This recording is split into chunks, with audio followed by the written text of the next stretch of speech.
Hello friends, तो कैसे हैं आप सब। मैं हूं नेहा और आप देख रहे हैं आपका यूट्यूब चैनल इज़ अर्नर्स। यहाँ पर आपको सारी की सारी बीकॉम ऑनर्स एंड बीकॉम की कॉन्सेप्चुअल वीडियोस मिल जाएंगी। तो प्लीज़ सब्सक्राइब करें और साथ में अपने दोस्तों को भी शेयर करें ताकि इस सेमेस्टर और अपकमिंग सेमेस्टर में भी आपकी हेल्प हो सके। तो आज हम इंडियन कॉन्ट्रैक्ट एक्ट कंटिन्यू कर रहे हैं। उसमें हमने पढ़ लिया था कॉन्ट्रैक्ट के कुछ बेसिक इन्फोज वगैरह हमने पढ़े थे। तो अब हम शुरू कर रहे हैं ऑफ़र। ऑफ़र क्या होता है? ऑफ़र हमारा वही है जो हमने पढ़ा था कि जब हम एक पर्सन दूसरे पर्सन से प्रपोज़ल देता है कुछ करने या कुछ ना करने की, तो वो ऑफ़र होता है। ठीक है, प्रपोज़ल होता है। तो प्रपोज़ल को ही ऑफ़र भी कहते हैं और जो प्रपोज़ल बना रहा है उसको ऑफरर कहते हैं, और जो प्रपोज़ल जिसको ऑफ़र की दिया जा रहा है वो हमारा ऑफरी कहलाता है। ठीक है, देन उसके बाद हमारे कुछ रूल्स होते हैं ऑफ़र के रिलेटेड कि एक वैलिड ऑफ़र तभी माना जाएगा अगर ये रूल्स फॉलो कर रहा है। ठीक है, ऑफ़र जो होता है एक्सप्रेस भी हो सकता है, इम्प्लाइड भी हो सकता है। एक्सप्रेस मतलब स्पोकन बाय वर्ड्स और रिटन बाय वर्ड्स। वर्ड्स के मुताबिक, चाहे वो स्पोकन हो या रिटन हो, वर्ड्स के थ्रू हमने ऑफ़र किया है वो। ठीक है, इम्प्लाइड ऑफ़र कि वर्ड्स के थ्रू हम ऑफ़र नहीं कर रहे हैं, हम कुछ ऐसा कंडक्ट कर रहे हैं या एक्ट कर रहे हैं जिससे कि वो हमारी पार्टी समझ जाए कि हम एक ऑफ़र कर रहे हैं। लाइक कंडक्टर हो गया, ठीक है, और हमारा कूली हो गया, मैंने एग्जांपल दिया था। ठीक है, एटीएम मशीन्स हो गई। ठीक है, तो वहाँ पे हम वर्ड्स नहीं दिखाते हैं, हम बोलते नहीं हैं, हम वहाँ पे बस कार्ड डालते हैं तो वो एटीएम मशीन समझ जाता है कि हमें कुछ करना है। ठीक है, वो खुद अपना शो कर देता है, वहाँ पे हम एक्ट कर रहे हैं, कंडक्ट कर रहे हैं। ठीक है, देन हमारा ऑफ़र हो सकता है, हमारा स्पेसिफिक ऑफ़र हो सकता है और जनरल ऑफ़र हो सकता है। स्पेसिफिक ऑफ़र होता है कि किसी एक पर्टिकुलर पर्सन को हम ऑफ़र दे रहे हैं, सिर्फ वही पर्सन उस ऑफ़र को एक्सेप्ट कर सकता है। ठीक है, कोई और ऑफ़र एक्सेप्ट नहीं कर सकता है। जनरल ऑफ़र होता है कि हम पूरी की पूरी पब्लिक को ऑफ़र कर रहे हैं और कोई भी हमारा उस पब्लिक में से कोई भी एक या कुछ पर्सन्स आके उस ऑफ़र को एक्सेप्ट कर सकते हैं। लाइक हमारे जो एडवर्टीज़मेंट्स होते हैं वो हमारा एडवर्टीज़मेंट पब्लिक एट लार्ज को दिया जाता है, उसमें से हमारे जो कुछ लोग होते हैं वो उसको ऑफ़र को एक्सेप्ट करते हैं। ठीक है, देन उसके बाद हमारा offer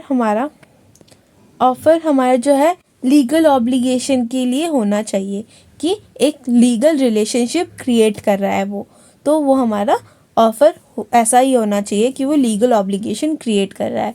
terms of N offer must B definite and certain, कि वो डेफिनाइट और सर्टेन होना चाहिए। जो भी ऑफ़र है वो पूरा डेफिनाइट और सर्टेन होना चाहिए। Offer must be distinguished from an invitation to offer, कि इनविटेशन टू ऑफ़र और ऑफ़र में डिफरेंस होता है। लाइक जैसे शॉपकीपर होते हैं, उन्होंने ऊपर ऐड दे रखी है, ठीक है, सेल वाली। ठीक है, अब वो सेल के लिए वो क्या कर रहा है, इनविटेशन टू ऑफ़र दे रहा है, वो ऑफ़र नहीं कर रहा है, वो इनविटेशन टू ऑफ़र है। अब तुम शॉपकीपर्स के पास जाओगे और उनसे बोलोगे कि मुझे सामान दिखाओ, तो वो जो सामान दिखाओ तुम बोल रहे हो वो तुम्हारा ऑफ़र है। उसने तुम्हें इनवाइट किया कि तुम आकर ऑफ़र करो, अब तुम उसको सामान दिखाने बोल रहे हो, वो तुम ऑफ़र कर रहे हो। ठीक है, तो वो तुम्हारा ऑफ़र है, ये नहीं कि तुम एक्सेप्टेंस दे रहे हो उसके ऑफ़र को, नहीं। ओके, देन उसके बाद हमारा ऑफ़र मस्ट बी कम्युनिकेटेड, कि ऑफ़र हमारा कम्युनिकेटेड होना चाहिए। ये नहीं कि एक पर्सन ने सोच लिया क्या मैं उसको ऑफ़र दूंगा, ए पर्सन ने सोचा कि मैं बी पर्सन से अपने मतलब उनसे बोलूँगा कि मुझे एक बाइक बेचनी है। ठीक है, तो उसने ये सोच लिया, उसने अभी तक बताया नहीं है, ना वर्ड्स के थ्रू ना कंडक्ट के थ्रू बताया नहीं है, तो वो ऑफ़र अभी वैलिड नहीं है। जब वो ऑफ़र बता देगा बी पर्सन को तब जाके वो वैलिड होगा। ठीक है, कम्युनिकेशन ऑफ स्पेशल टर्म्स, अगर उस ऑफ़र में कुछ स्पेशल टर्म्स हैं तो वो बताना ज़रूरी है।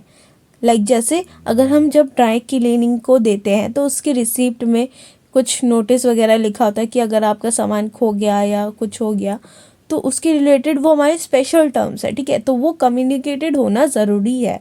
ठीक है, और अगर वो बहुत ही ऐसे वो जो स्पेशल टर्म्स है ऐसे लिखे होने चाहिए कि वहाँ पे जो अटेंशन वो अपनी तरफ खींचे, ऐसे दिखाकर लिखे होने चाहिए कि वो अपनी तरफ खींचे। लाइक एक एग्जांपल है कि आपने एक रिसिप्ट दे दी, ठीक है, अब रिसिप्ट के पीछे लिखा है आपका, आपने अपना स्पेशल टर्म आपने रिसिप्ट के पीछे लिखा है। अब रिसिप्ट के पीछे तो कोई देखता ही नहीं है, तो वहाँ पे अगर जो वो स्पेशल टर्म आपने लिखे हुए होने के बावजूद भी आपका वो माना नहीं जाएगा कि आपने लिखा है, ठीक है। तो वो क्या होता है, by drawing his attention to them specifically, कि ऐसे दिखाना चाहिए कि वो अटेंशन अपने आप खींचे। अब अगर रिसिप्ट पे पीछे लिखा भी है तो एक एरो दे के उन्हें सामने फ्रंट पेज पे दिखा देना चाहिए था कि पीछे हमारा स्पेशल टर्म्स लिखे हैं, ठीक है। और फिर हमारा क्या होना चाहिए उसमें, by inferring that a man of ordinary prudence could find them by exercising ordinary prudence, कि आसानी से हमें दिख जाए, ऐसी जगह लिखा होना चाहिए, ठीक है। However, if the special condition forming part of the offer are contained in a document which is delivered after the contract is complete, then the customer is not bound by them. और जो contract की special terms है वो contract बनने से पहले customer को बता देने चाहिए, ठीक है। अगर उस कॉन्ट्रैक्ट बनने के बाद आप स्पेशल टर्म्स को उसको बता रहे हो या उसको भेज रहे हो ऐसा डॉक्यूमेंट जिसमें लिखा है वो स्पेशल टर्म्स, तो वो आप जो कस्टमर है उस टर्म्स को मतलब उस टर्म्स को मुताबिक चलने के उसमें नहीं है, बाउंड नहीं है, कि अगर वो उस मुताबिक नहीं चला तो आप उस पर केस कर सकते हो या अपना वो केस हार सकता है, ऐसा कुछ नहीं है। कस्टमर वहाँ पे बाउंड ही नहीं होता है उसके मुताबिक। देन उसके बाद हमारा offer must be made with the view to obtaining the consent of the other party to do और to abstain from doing act, कि ये तो हमारा ऊपर हमने जाने लिया था कि ऑफ़र हमारा कैसा होना चाहिए, कुछ करने के लिए होना चाहिए या फिर कुछ ना करने के लिए होना चाहिए, किसके लिए, अदर पार्टी के लिए। Offer should not impose an unnecessary obligation to communicate non acceptance.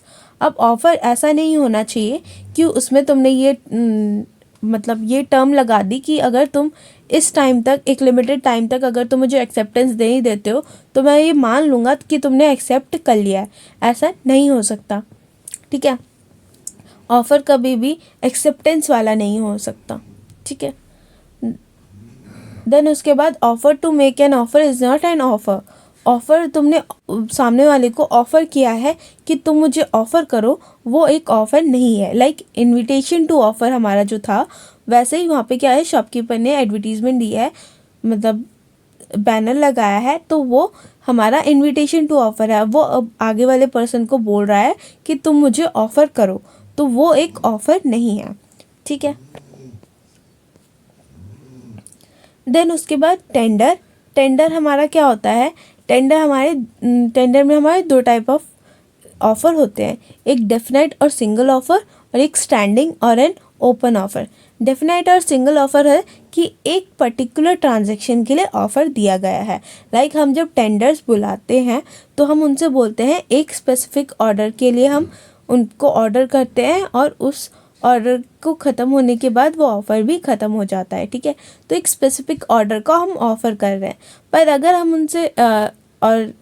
हम उनसे बोले कि मुझे तुमसे सामान ख़रीदना है एक स्पेसिफिक टाइम ड्यूरेशन के लिए, over a period, over an amount तक, मुझे सर्टेन अमाउंट तक तुम्हें ओवर अ पीरियड ऑफ़र करना है, तो वो हमारा स्टैंडिंग ऑफ़र है, ओपन ऑफ़र है, ये एक लंबे समय तक चलेगा। पर उस स्टैंडिंग ऑफ़र में भी हर एक ऑर्डर को अलग अलग ऑफ़र माना गया है, ठीक है। देन उसके बाद क्रॉस ऑफ़र्स होते हैं हमारे, एक ऑफ़र को दूसरे ऑफ़र ने मना कर दिया। लाइक दो पर्सन है ए एंड बी, लाइक हमारी जो मम्मियाँ होती हैं शॉप जाती हैं, लाइक सब्जी मंडी का एग्जांपल ले लो, मम्मी सब्जी मंडी लेने जाती है, तो सब्जियां लेने जाती है तो अंकल से पूछती है भैया सब्जी कितने की दी, तो अंकल बोलते हैं 25 रुपये किलो या फिर 40 रुपये किलो सोच लो। तो अम्मियाँ फिर बोलती है भैया ये तो बहुत महंगा हो रहा है, अब 20 रुपये किलो लगा लो। फिर भैया कहते हैं नहीं आप चलो 35, आना आपका ना मेरा, आप 35 किलो लगा लो, ठीक है। तो ये हमारा क्रॉस ऑफ़र है, हम दोनों पर्सन एक दूसरे के ऑफ़र को इग्नोर करके अपना एक नया ऑफ़र बना रहे हैं, ठीक है। तो वो हमारा क्रॉस ऑफ़र है। अब ये देखो, तुमने अब जब पहला वाला ऑफ़र जो था कि भैया ने बोला कि 40 रुपये का है, ठीक है, तो वो ऑफ़र के बाद मम्मी ने बोला 20 रुपये का, तो जो मम्मी ने वो 40 रुपये वाला जो ऑफ़र था वो कैंसिल हो गया। अब उन्होंने एक्सेप्ट नहीं किया तो वो कैंसिल हो गया। अब मम्मी 20 रुपये का बोलने के बाद वो फिर से 40 पे नहीं जा सकती कि चलो चलो ठीक है आप 40 का दे दो। वो उसका एक्सेप्टेंस नहीं दे सकती क्योंकि वो ऑफ़र ख़त्म हो चुका है, ठीक है। देन उसके बाद हमारा अब ऑफ़र हो गया है, अब हमारा एक्सेप्टेंस हम आते हैं, ठीक है। एक्सेप्टेंस में हमारा हम जानते हैं कि जब एक प्रपोज़ल को एक पर्सन एक्सेप्ट कर ले तो वो एक्सेप्टेंस हो जाती है और जो प्रपोज़ल है वो प्रॉमिस बन जाता है। हम ऊपर पढ़ के आए हैं इसको, ठीक है। अब उसके बाद एक्सेप्टेंस में हमारी कौन से पॉइंट्स हैं जो कि मेन है, हमें याद रहने चाहिए, ध्यान में रहने चाहिए। पहला है एक्सेप्टेंस में बी ओरल और इन राइटिंग। एक्सेप्टेंस ओरल में हो सकता है, राइटिंग में भी हो सकता है, ये इम्प्लाइड हो सकता है, एक्सप्रेस हो सकता है, ठीक है। If a particular method of acceptance is prescribed, अगर उन्होंने बोल दिया है ऑफ़र करते वक्त, उन्होंने बोल दिया है ऑफरर ने कि तुम मुझे एक्सेप्टेंस दोगे एक स्पेसिफिक मोड के लिए, लाइक उसने बोला है कि तुम मुझे कॉल करके ही एक्सेप्टेंस देना, ईमेल पे एक्सेप्टेंस नहीं दे सकते, ठीक है। उन्होंने जब बोला कि कॉल पे एक्सेप्टेंस देनी है तो उन्हें कॉल पे ही एक्सेप्टेंस देनी है, ईमेल के थ्रू या टेक्स्ट के थ्रू या सोशल मीडिया के थ्रू वो उसको एक्सेप्टेंस नहीं दे सकते, ठीक है, कॉल पे ही देनी है। हाँ, अब अगर कॉल पे उनको कनेक्ट नहीं कर पा रहे हैं वो, तब जाके वो मैसेज में बता सकते हैं कि मैं तुम्हें कॉल पे कनेक्ट नहीं कर पा रहा हूँ तो मैं इस पे एक्सेप्टेंस दे रहा हूँ अपनी, ठीक है। तो एक प्रेस्क्राइब मोड है तो उसी मोड में देना है, प्रेस्क्राइब टाइम है तो उस टाइम के अंदर ही देना है, और प्रेस्क्राइब प्लेस है तो उस प्लेस में ही देना है, ठीक है। It must B unqualified and absolute and must correspond with all terms of the offer. अब जो एक्सेप्टेंस है वो कोई कंडीशनल नहीं होनी चाहिए, उसमें कोई कंडीशन नहीं होनी चाहिए। लाइक उन्होंने अगर बोला है कि मैं प्रपोज़ल दिया है, प्रपोज़र ने बोला है कि मैं तुम्हें अपना घर बेचूंगा, अब फिर एक्सेप्टर ने बोला है कि मैं तुम्हारा घर खरीदूंगा अगर यहाँ पे मेट्रो लाइन आ गई तो, ठीक है। तो ऐसा एक्सेप्टेंस नहीं हो सकता।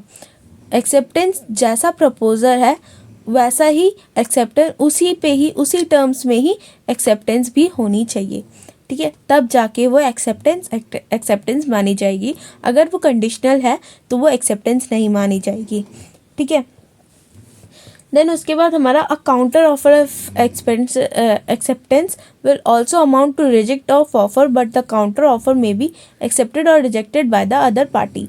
कि काउंटर ऑफर है तो वो हमारा रिजेक्ट हो जाएगा अगर उस ऑफ़र को नहीं एक्सेप्ट किया, पर काउंटर ऑफ़र को बाद में हम एक्सेप्ट कर सकते हैं अदर पार्टी के लिए, ठीक है। काउंटर ऑफ़र लाइक वही हमारा जो क्रॉस ऑफर्स था तो उसकी तरह ही हमारा काउंटर ऑफ़र भी सेम है कि एक टाइम पे एक दूसरे के ऑफ़र को हम निगलेक्ट करते जा रहे हैं, पर हम क्या है कि काउंटर ऑफ़र में हम एक ऑफ़र के बाद दूसरा ऑफ़र नहीं बनाते, हम उसी पॉइंट पे हम एक ऑफ़र को रिजेक्ट कर देते हैं और चले जाते हैं, ठीक है, पर हम बाद में आके उसको एक्सेप्ट कर सकते हैं, ठीक है।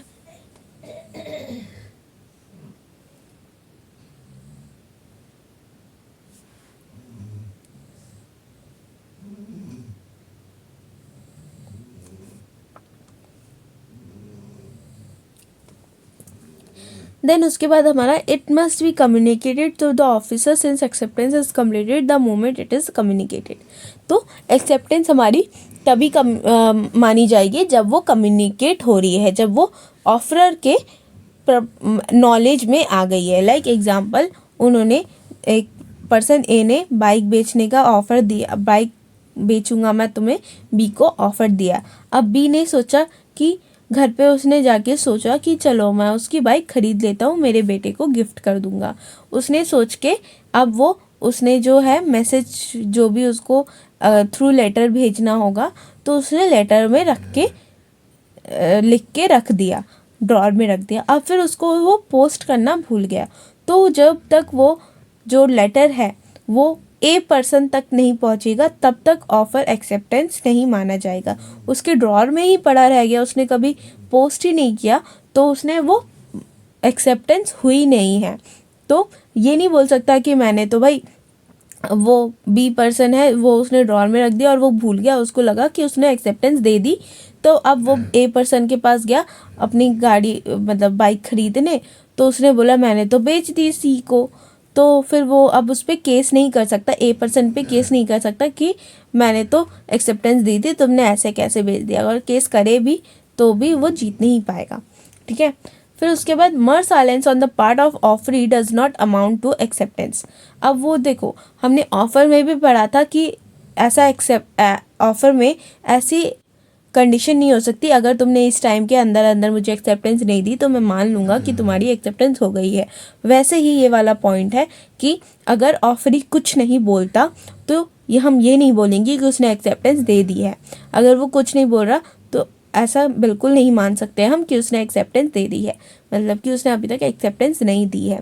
ठीक है, एक्सेप्टेंस कभी भी कंडीशनल नहीं होगी। ठीक है, ऑफ़र कंडीशनल हो सकता है बट एक्सेप्टेंस कभी भी कंडीशनल नहीं होगी।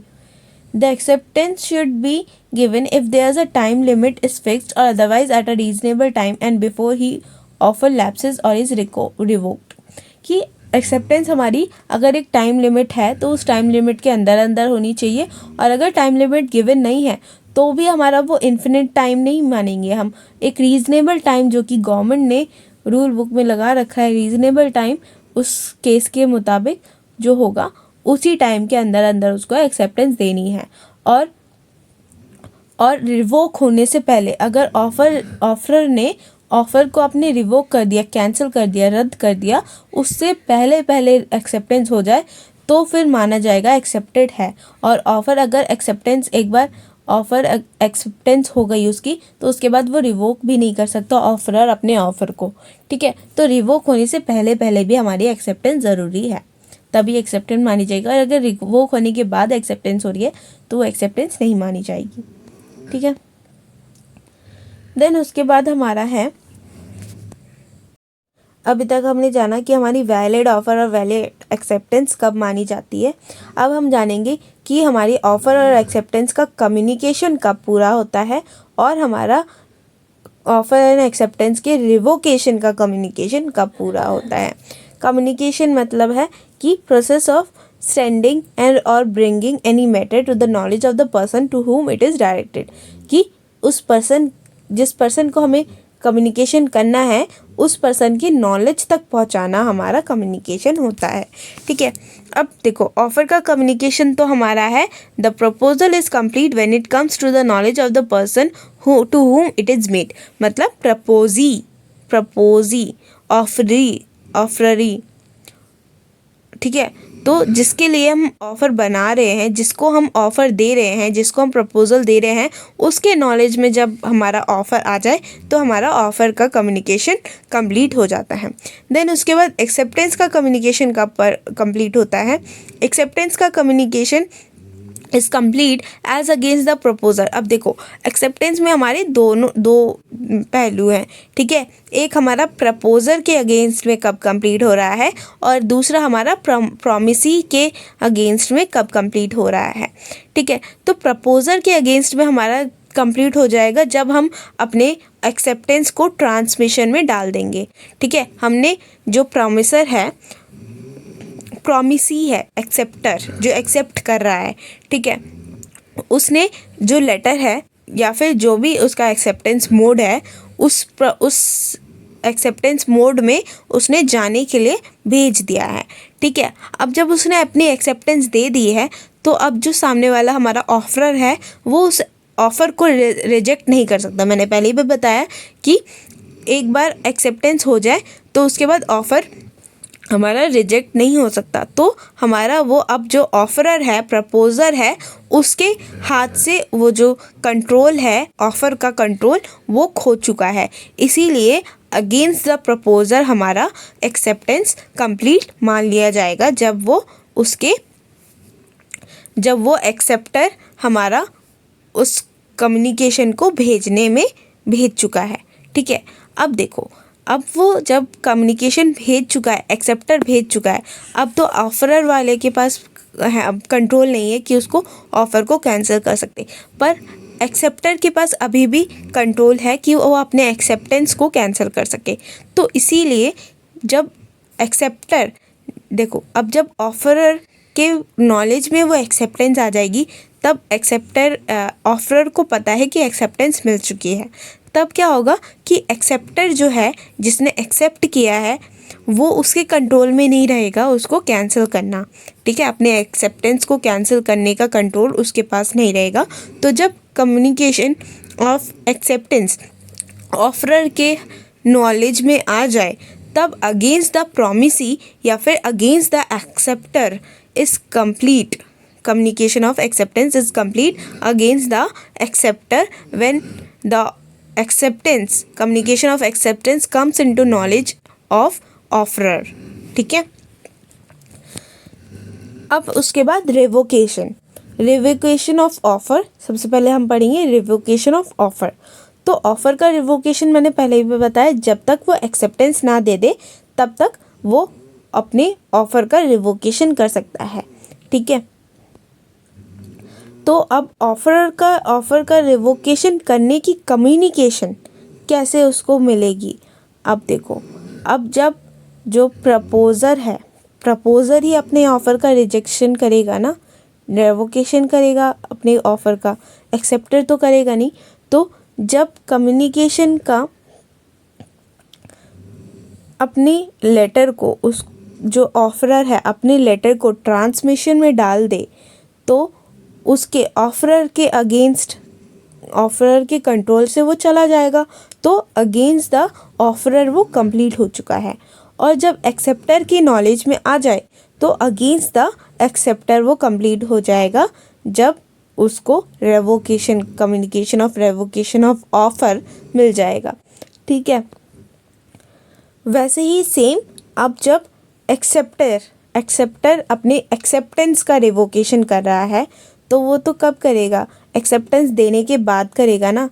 पर एक्सेप्टेंस देने के बाद करेगा, पर एक्सेप्टेंस अगर हमारे ऑफरर के कम्युनिकेशन नॉलेज में आ चुकी है, तब वो नहीं कर सकता। मैंने पहले भी बताया कम्युनिकेशन ऑफ एक्सेप्टेंस में कि जब उसके नॉलेज में आ जाए तो उसके कंट्रोल से चला जाएगा, अब वो रिवोक नहीं कर सकता।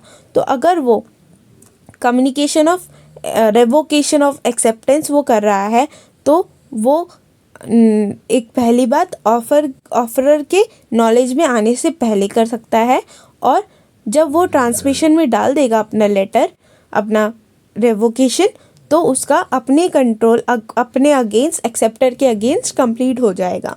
ठीक है, फिर उसके बाद जब उसके नॉलेज में आ जाए कम्युनिकेशन, हमारी communication of revocation of acceptance हमारी जब ऑफरर के नॉलेज में आ जाए, तो अगेंस्ट द ऑफरर कंप्लीट हो जाएगा हमारा उसका।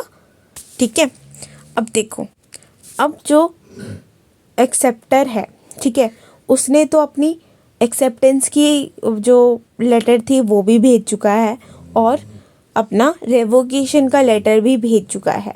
अब हमारी जो मतलब अब जो ऑफरर होगा वो कौन सा पहले देखेगा, इस पे डिपेंड करता है कि हमारी कौन सी चलेगी, ऑफ़र एक्सेप्ट होगी या ऑफ़र रिवोक होगी। अब तुम ये सोच रहे हो कि उन्होंने एक्सेप्टेंस दे दी, ठीक है, पर अब रिवोक भी कर दिया, और उससे पहले उस ऑफरर को उसकी नॉलेज नहीं थी, एक्सेप्टेंस की नॉलेज नहीं थी, तो अब सिर्फ रिवोक ही हो सकता है। नहीं, ऐसा नहीं है। अगर उसने अब जो ऑफरर है उसके पास 2 लेटर हैं, ठीक है, एक एक्सेप्टेंस वाली और एक रिवोकेशन वाली। तो जो सबसे पहले जो ऑफरर जिस लेटर को पढ़ेगा वही चीज़ वो मानी जाएगी। अगर उसने रेवोकेशन वाला लेटर पहले पढ़ा तो ऑफ़र जो है रेवोकेट हो चुका है, ठीक है। और अगर उसने एक्सेप्टेंस वाला लेटर पहले पढ़ा तो हमारा जो है ऑफ़र जो है एक्सेप्ट हो चुका है, ठीक है। आगे समझ।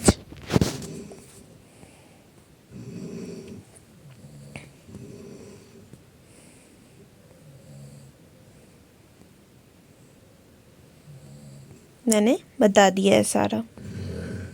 ठीक है। फिर उसके बाद हमारा नेक्स्ट हमारा capacity to contract of contract, तो ये हम बाद में पढ़ेंगे, ठीक है।